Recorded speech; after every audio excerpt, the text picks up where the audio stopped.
ఆరోగ్యం పాడైపోయినప్పుడు, ఆర్థికంగా చితికిపోయినప్పుడు, ఏ దిక్కు చూసినా సహాయము అందదు అనుకున్నప్పుడు చూస్తున్న ప్రజలు అనే మాటలు ఇవే. అయిపోయింది వాళ్ళ పని. పొలం అమ్మేశారండి, వాళ్ళ ఆస్తులు తాకట్లో ఉన్నాయండి, ఫలానా వాళ్ళు 4 రోజులు పోయిన తర్వాత వాళ్ళని ఇంట్లో నుండి బయటకు లాగుతానని అంటున్నారండి. ఆ సంగతి నాకు తెలుసు, వాళ్ళ పని అయిపోయింది. మరికొందరు అంటారు, వాళ్ళకు వచ్చిన జబ్బు ఏం జబ్బు అనుకుంటున్నావు? అది తగ్గే జబ్బు అనుకుంటున్నావా? కాదు, ఆ జబ్బు ఇప్పటికే ముదిరిపోయింది, ఆ మనిషి బ్రతకరు. నేను చెప్తున్నానుగా. ఎందుకనంటే ఇలాంటి జబ్బు వచ్చి చచ్చిపోయిన వాళ్ళని నేను చాలామందిని చూసా. అదే జబ్బు ఈ మనిషికి వచ్చింది. ఇప్పుడు ఇక మంచం మీద నుండి లేచే పరిస్థితి లేదు అంటూనే ఉంటారు. నిజమే కదా ఈ మాటలు? ఈ మాటలన్నీ వింటూ నీవు కృంగిపోతూ ఉన్నావేమో. కృంగిపోతున్న వారిని గురించి నా ప్రభు అంటున్న మాట, ఏ దిక్కు లేని పిల్లలారా, మీరు గనుక ఇప్పుడు దేవునికి ప్రార్థన చేస్తే, ఎవరు దిక్కు లేని వాళ్ళు. ఆమెన్. మాకెందుకు లేదండి, అన్నదమ్ములు 3 మంది ఉన్నారు. ఎందుకు ఉపయోగపడతారు? బ్రతకుండగా సహాయం ఏం చేయరు, దెప్పి పొడుస్తారు. చచ్చిపోయిన తర్వాత మాత్రం శవం దగ్గరకు వచ్చి ఏడుస్తారు. ఉపయోగమా? చూసిన వాళ్ళందరూ అమ్మమ్మమ్మ ఏం ఏడుస్తున్నాడమ్మా, ఎంత ఏడుస్తుందమ్మా, ఎంత ప్రేమమ్మ. బ్రతకుండప్పుడు ఏమైందా ప్రేమ? ఎవడు భారాన్ని మోయాడు. గుర్తుపెట్టుకో. నా దేవుడు మాట్లాడుతూ అంటున్నాడు, ఆయన దిక్కులేని దరిద్రుల ప్రార్థన నిరాకరింపడు. నీ ఒంటిలో ఆరోగ్యం అంతా పోయినదా? నీ చేతిలో రూపాయి జారిపోయిందా? నీకున్న పరువంతా కొట్టుకుపోయిందా? ఈరోజు నువ్వు కన్నీటి ప్రవాహంలో ఉండి నా ప్రభువు మాటలు వింటున్నావా? అయితే నీతోనే నా దేవుడు మాట్లాడుతున్నాడు.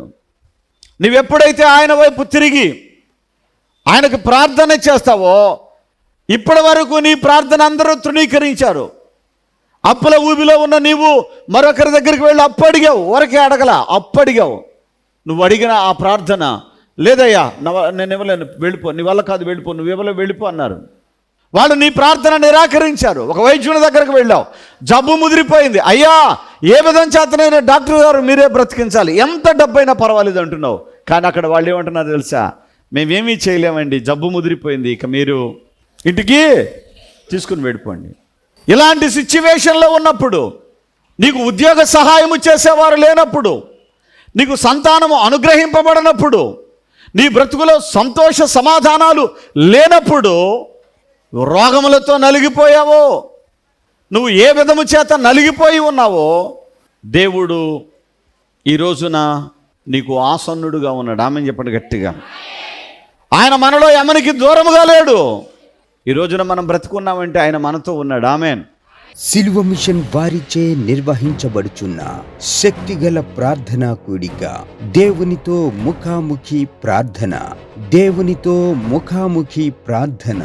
దైవజనులు, నేటి కాలపు కన్నీటి ప్రవక్త, అనేక నెలలు ఉపవాసములో గడిపి సిలువ శ్రమను తన శరీరమునందు రుచి చూచిన పవిత్రమైన దైవజనులు క్రీస్తు రాయబారి గారు, దేవుని ప్రజలెవ్వరూ అప్పులు, జబ్బులు, అశాంతితో ఉండకుండా దేవుని దయలో క్షేమము కలిగి ఉండాలని ఆశించి, మన ఆత్మీయ పితరులైన దావీదు, మొర్దెకై, దానియేలుల వంటి మహాభక్తులు ఎందరో చేసిన విధంగా నేడు దేవుని కృప పొందిన దైవజనుడు క్రీస్తు రాయబారి గారు గోనెపట్టా కట్టుకుని బూడిదలో మోకరిల్లి దేవుని ఎదుట కన్నీటితో ముఖాముఖిగా ప్రార్థించెదరు.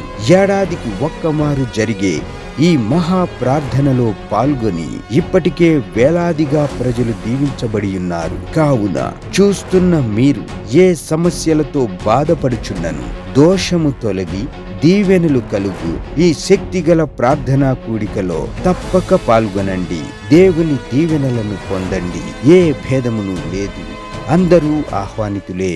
ఈ శక్తిగల ప్రార్థనా కూడిక జరుగు స్థలముల వివరములు: వైజాగ్ లో ఏప్రిల్ 21వ తేదీ మంగళవారం ఉదయం 8 గంటల నుండి జరుగును. స్థలం సుబ్బలక్ష్మి కళ్యాణ మండపం, శ్రీకన్య థియేటర్ ఎదురుగా, railway new colony, Subbalakshmi Nagar. మేము గుంటూరులో ఉంటున్నాం. మా అమ్మగారు స్టోక్ వచ్చింది, గుండెల్లో నొప్పి బాగా. అది తెనాలు తీసుకెళ్ళి పసరతిత్తుల్లో రాళ్ళు ఉండి అని చెప్పారు. 80,000 అడిగారు ఆపరేషన్కి. మా కొడుకు ఏం చేశాడు, పొన్నూరు తీసుకెళ్ళాడు. అక్కడ డాక్టర్లు ఏం చెప్పారంటే, ఇంకా ఆపరేషన్ పడితే స్టోక్ వచ్చి చచ్చిపోద్దని చెప్పారు. క్రీస్తు రాయబారి గారు 40 రోజులు ఉండండి అమ్మన్నాడు. ఇక మేమేం తీర్మానం చేసుకున్నట్టు, అయ్యా 40 రోజులు నేను ఉపవాసం ఉంటా.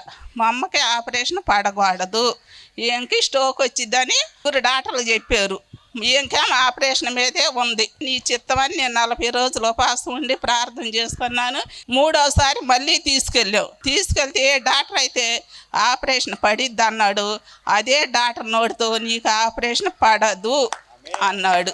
దేవుడికి స్తోత్రం, యేసయ్యకు వందనాలు. ఇదే మా చిన్న సాక్ష్యం. పరిశుద్ధాత్మ అభిషేక అంజూర పండుగ జరుగు స్థలముల వివరములు. గుంటూరులో ఏప్రిల్ 19వ తేదీ ఆదివారం మధ్యాహ్నం 3 గంటల నుండి జరుగును. స్థలం LAM high school ground, lodge centre, Brodipet, Guntur. తాడేపల్లి గూడెంలో ఏప్రిల్ 20వ తేదీ సోమవారం ఉదయం 8 గంటల నుండి జరుగును. స్థలం Renuka function hall, flyover bridge ఎదురుగా, కొండయ్య చెరువు రోడ్, కడగట్ల, తాడేపల్లి గూడెం. వైజాగ్లో ఏప్రిల్ 21వ తేదీ మంగళవారం ఉదయం 8 గంటల నుండి జరుగును.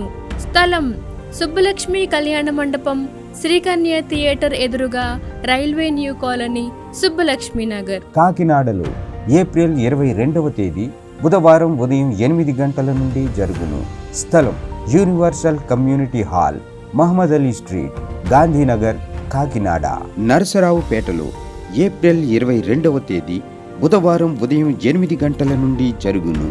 స్థలం paradise function hall, Ravipadi road, hotel 6 ఎదురుగా, నరసరావుపేట, పల్నాడు జిల్లా. పాలకొల్లులో ఏప్రిల్ 23వ తేదీ గురువారం ఉదయం 8 గంటల నుండి జరుగును. స్థలం కిరాణా మర్చెంట్ అసోసియేషన్ బిల్డింగ్, బస్టాండ్ వెనుక, శ్రీనివాస డీలక్స్ రోడ్, పాలకొల్లు. బాపట్లలో ఏప్రిల్ 23వ తేదీ గురువారం ఉదయం 8 గంటల నుండి జరుగును. స్థలం MSR కళ్యాణ మండపం, జమ్ములపాలెం రోడ్, బాపట్ల. రాజమండ్రిలో ఏప్రిల్ 27వ తేదీ సోమవారం ఉదయం 8 గంటల నుండి జరుగును. స్థలం Lutheran church ground, Janupeta, church gate, Apsara theatre ఎదురుగా, రాజమండ్రి. అనంతపురంలో ఏప్రిల్ 27వ తేదీ సోమవారం ఉదయం 8 గంటల నుండి జరుగును. స్థలం Sri Padmavathi function hall, old Ramana Ramesh theatre, old town, Anantapuram. నూజివీడులో ఏప్రిల్ 28వ తేదీ మంగళవారం ఉదయం 8 గంటల నుండి జరుగును. స్థలం కృష్ణా విలాస్ ఫంక్షన్ హాల్, బంగినపల్లి తోట, Krishna Vilas Nagar, Saint Thomas high school ఎదురుగా, నూజివీడు, ఏలూరు జిల్లా. భీమవరంలో ఏప్రిల్ 29వ తేదీ బుధవారం ఉదయం 8 గంటల నుండి జరుగును. స్థలం Lutheran high school ground, municipal office దగ్గర, భీమవరం. ఏలూరులో ఏప్రిల్ 30వ తేదీ గురువారం ఉదయం 8 గంటల నుండి జరుగును. స్థలం Subhalekha convention, Kandrikagudem centre, Chintalapudi road, Eluru. Gudipudi నుంచి రావడం జరిగింది. ఈమె పేరు నాగమ్మ గారు. వీళ్ళ యొక్క చెల్లెలి కుమారుడికి బ్రెయిన్ స్ట్రోక్ వచ్చి చెయ్యి కాలు నోరు పడిపోయిన పరిస్థితి. హాస్పిటల్లో సివియర్ కండిషన్లో మృత్యువుతో పోరాడుతూ ఉన్నాడు. అట్లాంటి పరిస్థితిలో ఉన్నటువంటి వీళ్ళ చెల్లెలి కుమారుడు బాగవ్వాలి, అతను ప్రాణాపాయం తప్పాలి, అతనికి ఉన్నటువంటి ఆ యొక్క పెరాలసిస్ పరిస్థితి నుంచి ఆయన స్వస్థత పొందుకోవాలని చెప్పేసి ఈ సహోదరి విశ్వాసం దేవునిపై ఉంచి ఈ స్థలం ముందు సాక్ష్యం చెప్పుకుంటానని చెప్పి తీర్మానం చేసుకుని ఉన్నారు. అలాగే వెళ్ళి హాస్పిటల్లో ఉన్నటువంటి తన యొక్క చెల్లెలు కుమారుడికి మరి దర్శించి ప్రార్థనా తైలం అతని నుదుటి మీద సిలువ గుర్తు వేసి కొద్దిగా త్రాగించడం జరిగింది. దేవుని దయ వల్ల అతని యొక్క ఆరోగ్యం కుదుటపడింది. ఈ రోజున డిశ్చార్జ్ అయ్యి బయటకు వచ్చేసాడు. ప్రాణాపాయం తప్పింది. పూర్తిగా ఆయన కోలుకుని ఉన్నాడు. ఈ విధంగా మరణంతో పోరాడుతున్నటువంటి నా కుమారుడి విషయంలో నేను ఏదైతే సాక్ష్యం చెప్పుకుంటానో, అర్పణ అర్పించుకుంటానని చెప్పేసి నేను తీర్మానం చేసుకున్నానో, ఆ యొక్క తీర్మానం చొప్పున దేవుడే నా కుమారుడిని బాగు చేసి ఈ రోజున ఆరోగ్యవంతుడిగా ఉంచి ఉన్నాడని చెప్పేసి సహోదరి నాగమ్మ గారు సాక్ష్యం ఇస్తూ ఉన్నారు. దేవునికి స్తోత్రం.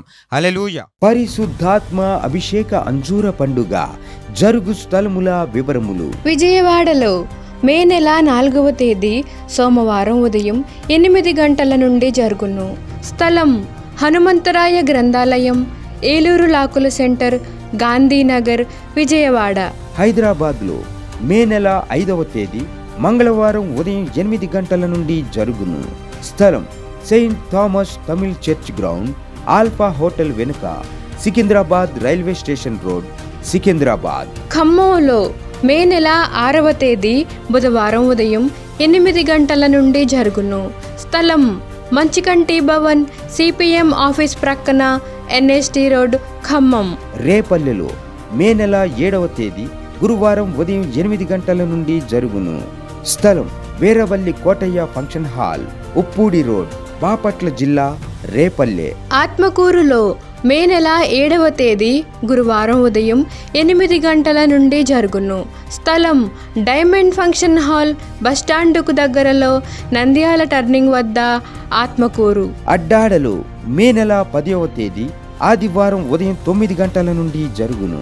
స్థలం సిల్వ మిషన్ స్వస్థతశాల, గుడివాడ పామర్రు మధ్యలో, అడ్డాడ.